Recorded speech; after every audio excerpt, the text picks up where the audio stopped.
السلام علیکم ناظرین، میں ہوں قربان بلوچ۔ مسلم لیگ نون کی طرف سے پاکستان پیپلز پارٹی پر سیاسی حملوں کا سلسلہ جاری ہے اور ان کے گھر میں گھس کر یہ کہا جا سکتا ہے کہ پچھلے 15 سالہ دور حکومت میں سندھ کو پیپلز پارٹی اپنا گھر سمجھتی رہی ہے، اقتدار کے حوالے سے، انتظامی کنٹرول کے حوالے سے، لیکن اب وہاں مسلم لیگ نون اور MQM نے ایک نیا چارٹر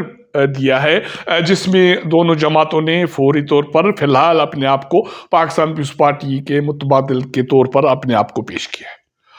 نہ صرف مسلم لیگ نون اور MQM، مسلم لیگ نون کی جو وہاں قیادت کراچی پہنچی تھی، انہوں نے یہ بھی باور کرایا ہے کہ باقی جو مسلم لیگ کے ساتھ جماعتیں ان ٹچ ہیں، رابطے میں ہیں،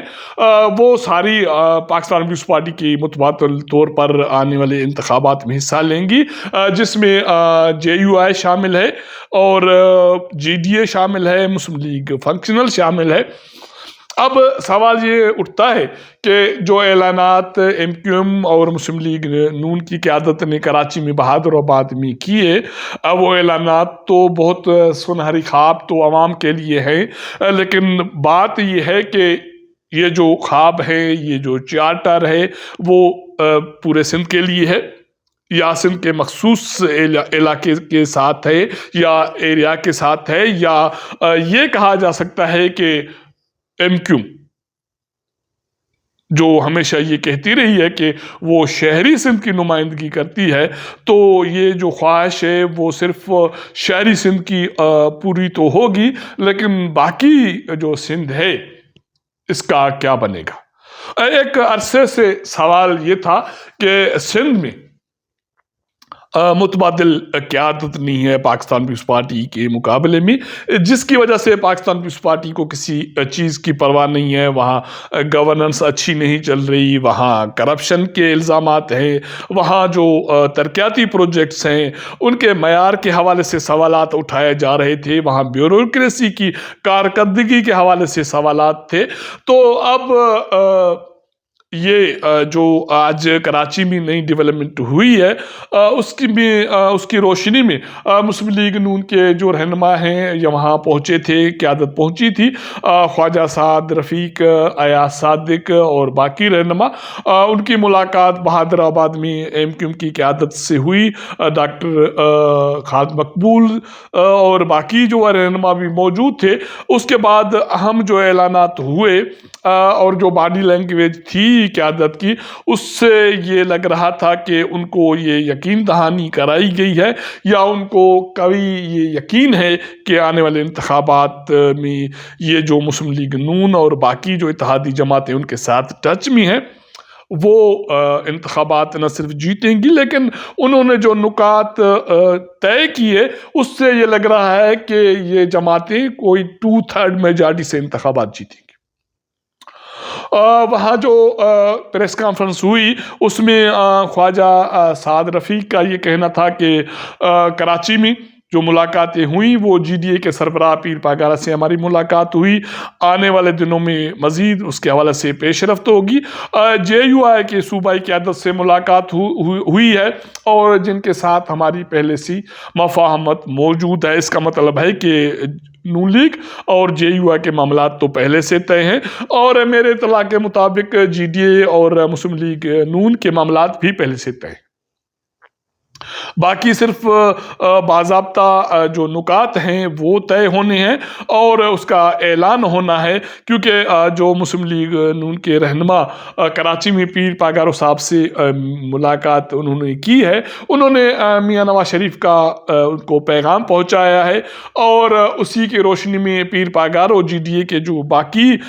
جو رہنما ہیں جو اتحادی جماعتیں اس میں موجود ہیں ان کو اعتماد ملیں گے۔ اس کے بعد یہ اطلاعات ہیں کہ میاں نواز شریف خود کراچی جائیں گے، پیر صاحب سے ملاقات ہوگی، اور اس کے بعد نئے اتحاد کے حوالے سے جو اعلان کریں گے وہ پیر صاحب اور میاں نواز شریف خود کریں گے۔ اس کے بعد یہ سارا جو سینیرو ہے وہ سامنے آ جائے گا، کیونکہ آج